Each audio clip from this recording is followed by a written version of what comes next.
सप्रेम साहेब बंदगी साहेब। आज की यह वीडियो कबीर पंथ की अद्भुत रहस्य के भाग तीसरा का है।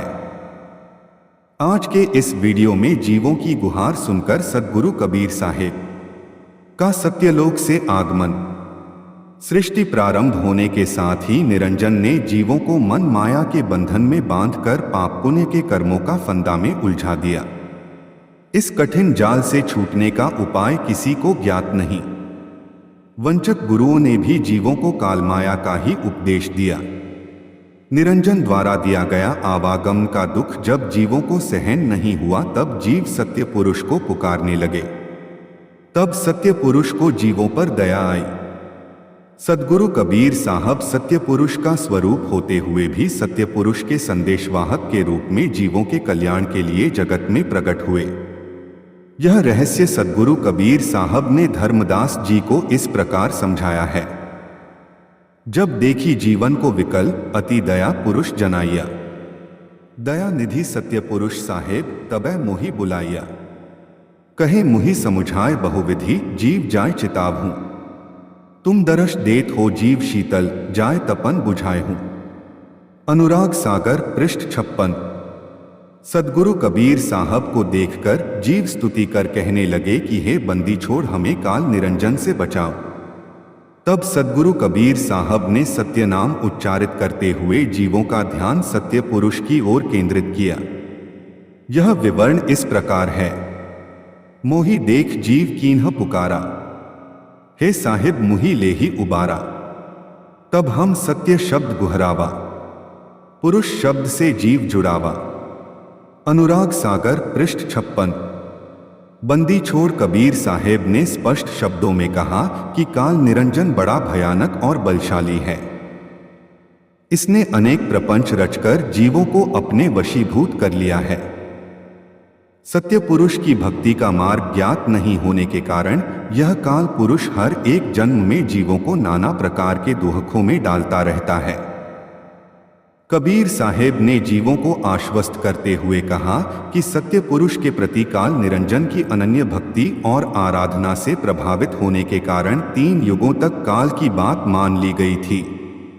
लेकिन अब चौथा युग यानी कलियुग आ जाने पर जीवों के कल्याण के लिए मैं सत्य पुरुष के 9तम सुर्ख मुक्तामनी अंश को सत्य पंथ की स्थापना हेतु पृथ्वी पर भेजूंगा, जो संसारी जीवों को सत्य पुरुष की भक्ति का मार्ग बतलाएंगे।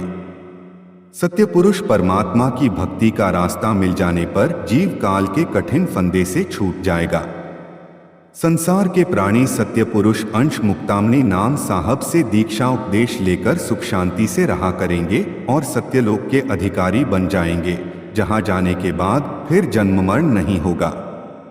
सत्य पुरुष के 9तम अंश मुक्तामनी नाम साहब से ही 42 वंश उत्पन्न होंगे, जो कलियुग में कबीर पंथ का नेतृत्व करते हुए सत्य नाम का समयक प्रचार प्रसार करते रहेंगे।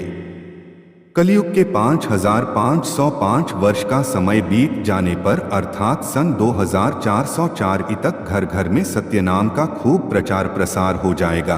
तभी मेरा यह वचन भी सत्य प्रमाणित हो जाएगा। वर्तमान सन 2014 में कलियुग के 5115 वर्ष बीत गए हैं। कलियुग के 5505 वर्ष सन 2404 बीत जाने का वह शुभ समय संभवतः वंश 42 की गुरु परंपरा के 30वें पंथ गुरु हंसमुनि नाम साहेब के गद्दी काल का समय होगा। सदग्रंथों में सद्गुरु कबीर साहेब ने भवसागर के जीवों को यह रहस्य इस प्रकार समझाया है। अरे काल पर पंच पसारा, तीनों युग जीवन दुखदारा। बिनती तोर लीन मैं मानी, मोखर ठगे काल अभिमानी। चौथा युग जब कलऊ आई, तब हम अपनों अंश पठाई। काल फंद छूटे नर लोई, सकल सृष्टि परमानिक हुई। घर घर देखो बोध विचारा, सत्य नाम सब ठौर उचारा। 5505 तब यह वचन होएगा सांचा। कलियुग बीत जाए जब येता, सब जीव परम पुरुष पदचेता। स्वसंवेद बोध पृष्ठ 121।